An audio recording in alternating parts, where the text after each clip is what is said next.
Sabe, geralmente quando o pessoal discute um diagnóstico clínico, tipo na medicina tradicional, existe uma expectativa quase matemática de precisão. Uhum, fica tudo muito certinho, né? Exato. Como na ortopedia, por exemplo. Alguém sofre uma queda, aí o raio-x mostra aquela linha branca irregular no osso e a equipe médica simplesmente aponta para a chapa e diz, tipo, ó, aí está o problema. É um raciocínio puramente binário, uma clareza muito reconfortante para o cérebro humano, sabe? Que, como a gente sabe muito bem na psicologia, anseia desesperadamente por categorias visíveis. Sim, total. A mente adora organizar o sofrimento em caixas super bem delineadas. Mas então a gente cruza a fronteira para o mundo do neurodesenvolvimento infantil e do trauma crônico. E de repente, aquela máquina de raio-x pifa. Pifa completamente. A paisagem diagnóstica deixa de ser uma fratura nítida e se transforma em algo infinitamente mais turvo. É o que a gente chama na clínica de águas lamacentas, né? Com certeza. O trauma psicológico, especialmente o trauma de desenvolvimento, raramente deixa uma marca limpa que possa ser apontada com um dedo.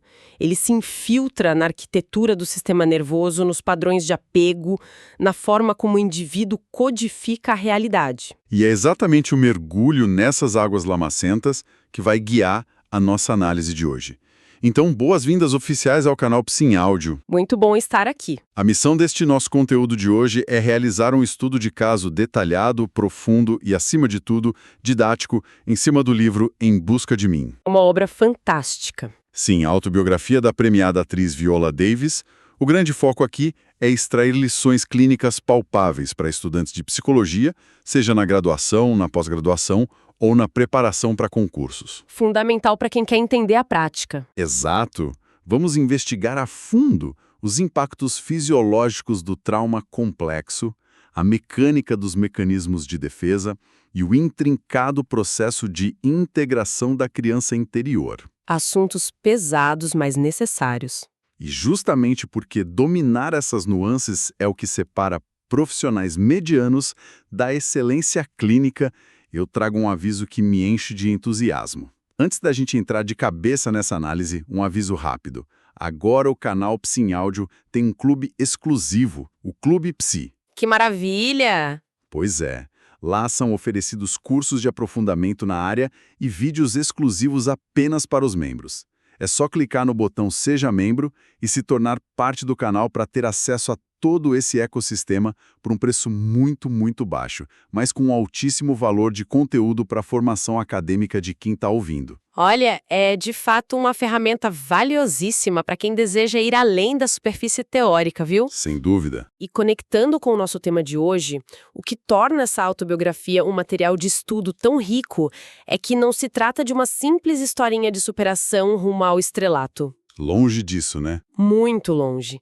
É um relato cru do ponto de vista do desenvolvimento humano sobre o que acontece com o organismo submetido a um estresse crônico contínuo. Então, o nosso papel aqui é pegar a vivência da Viola e traduzir isso para os conceitos da psicopatologia e da neurobiologia.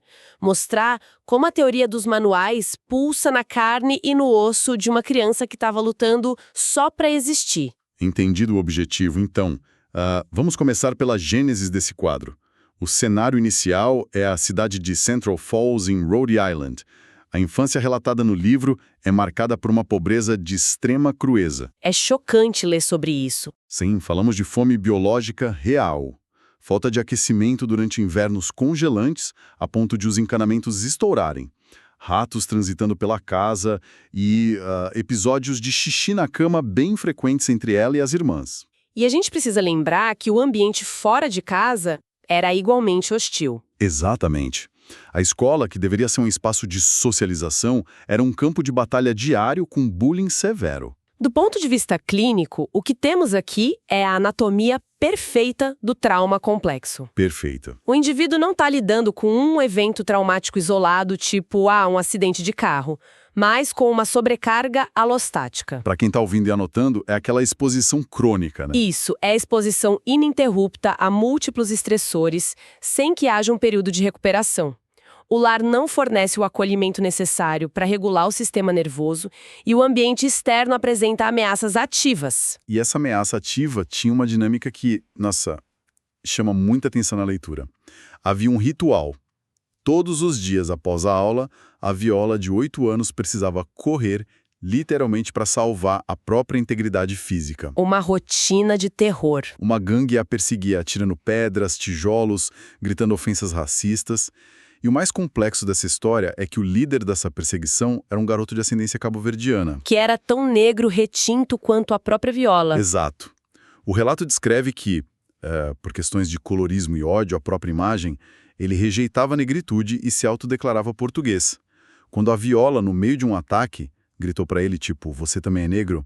Ele entrou em pânico, a agrediu violentamente e a humilhou na neve. É muito pesado. E, bom, sem adentrar em debates políticos aqui, mas analisando o estrito impacto clínico e psicossocial descrito pela autora, a gente observa o mecanismo clássico de projeção freudiana. Intensificado pelos estressores socioculturais. Exatamente. O garoto projeta nela um traço internalizado que ele repudia em si mesmo. A violência física é, na verdade, uma tentativa desesperada de aniquilar esse espelho. Faz todo sentido. Mas para a psique de uma criança de 8 anos, a explicação teórica não importa nem um pouco. Nossa, sente o golpe. O que a Viola internaliza nesse momento é o que a gente chama de aniquilação do ego incipiente. A crença central que se forma na cabeça dela não é, este garoto tem problemas. Na verdade, a minha própria existência é uma ofensa para o mundo. E aí que a reação da mãe dela, a Maia Alice, muda as regras do jogo da sobrevivência. Porque a Viola chega em casa machucada, chorando. Como qualquer criança faria. Sim, mas a mãe, que estava lá exausta lavando gopa no tanque, não acolhe o choro. Ela entrega para a Viola uma agulha de crochê azul brilhante e dá uma ordem clara. Pare de fugir. Com uma ordem de combate. Literalmente. Ela diz que se mexerem com ela de novo é para usar a agulha e acabar com eles. No dia seguinte, a Viola não corre. Ela confronta o líder com a mão no bolso, segurando a agulha, e a perseguição simplesmente cessa. É uma virada brutal. Eu fico tentando entender a mecânica biológica disso, sabe? Porque o alarme de incêndio interno dessa criança, o sistema nervoso simpático dela vivia disparado pedindo para ela fugir.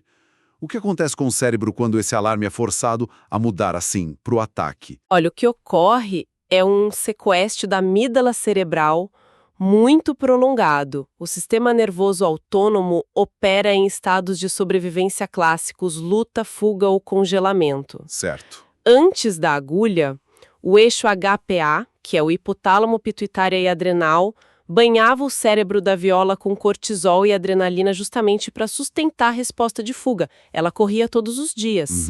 Quando a mãe intervém, ela não desliga o alarme. Ela não fala, tá tudo bem, você tá segura.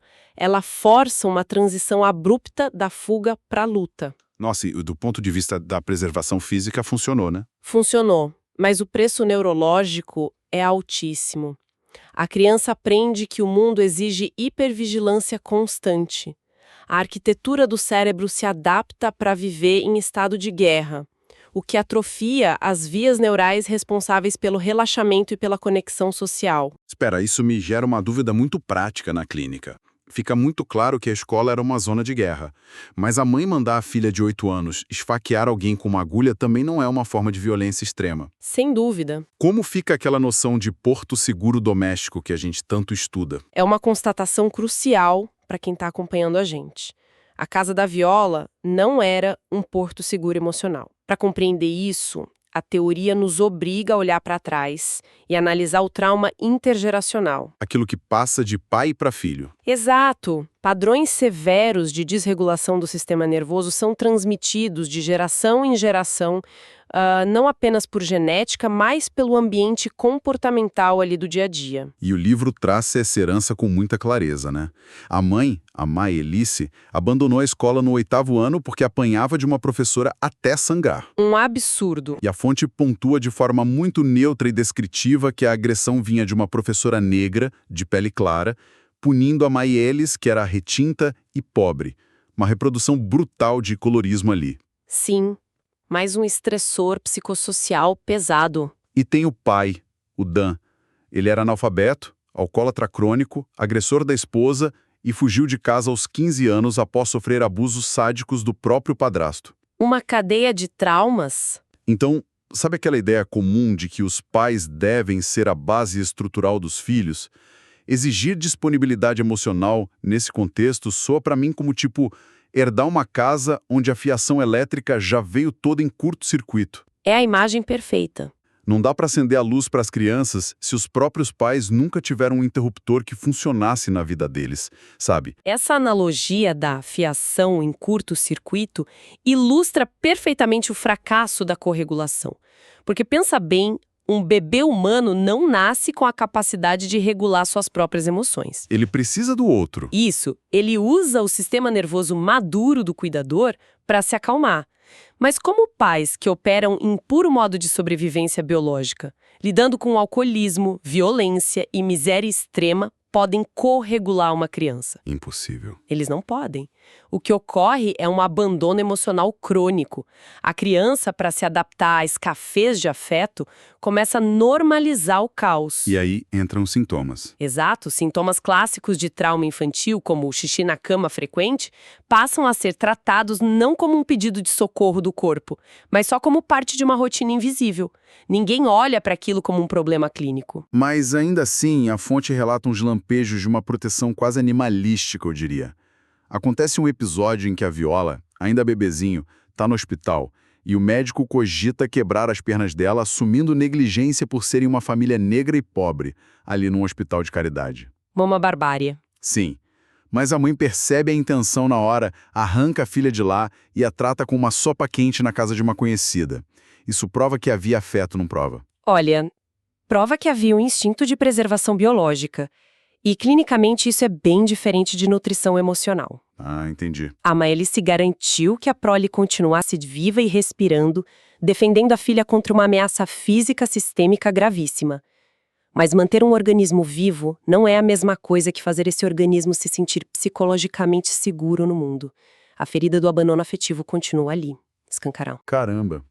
E entender a mecânica de como a mente infantil tenta fechar essas feridas é exatamente o que a gente está tentando secar aqui hoje. É o cerne da questão. Aliás, faço uma pausa rápida aqui. Se quem nos ouve está gostando desta análise, não esqueça de curtir o conteúdo aqui no canal, compartilhe também nos seus grupos de psicologia do WhatsApp ou da faculdade para ajudar mais pessoas nessa jornada acadêmica. Ajuda muito a espalhar conhecimento embasado, né? Com certeza. E lembrando, se a pessoa quiser aprofundar os conhecimentos, nós deixamos sugestões de bibliografias incríveis aqui na descrição do vídeo e, claro, não deixe de conferir o Clube Psi clicando em Seja Membro. Vale muito a pena conferir o clube. Bom, mas avançando para a adaptação psíquica frente a essa realidade intolerável. A mente não fica passiva, sabe? Ela reage. Isso. Ela desenvolve defesas estruturais, complexas. O relato traz uma fuga muito marcante pela via da dissociação. A Viola e as irmãs inventaram um universo paralelo, tipo onde elas eram a Jaja e a Jage, duas mulheres riquíssimas de Beverly Hills. Um clássico mecanismo de fuga. Elas passavam horas num apartamento congelante fingindo tomar chás luxuosos. Mas o verdadeiro bote salva-vidas, digamos assim, aparece quando a Viola vê a atriz Cicely Tyson na televisão. Era uma mulher negra retinta, sendo reverenciada ali na tela.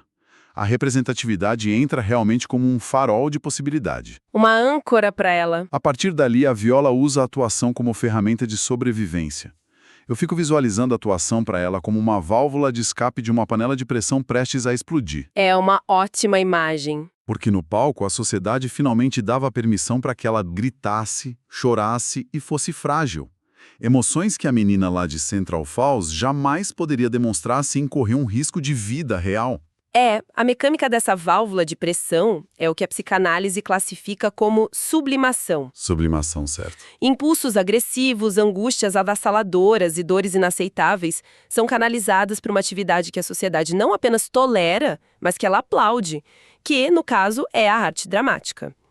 Porém, o relato da Viola ilumina uma limitação severa dessas defesas psicológicas quando elas são expostas a novos estressores institucionais. E aqui é preciso fazer o papel de advogado do diabo, porque a grande crise da Viola adulta acontece na Juilliard. Sim, a famosa escola. Para quem não sabe, Juilliard é simplesmente a escola de artes mais prestigiada do planeta. A instituição exigia que ela mudasse o jeito de andar, suprimisse a entonação vocal original dela, usasse espartilhos e aquelas perucas europeias.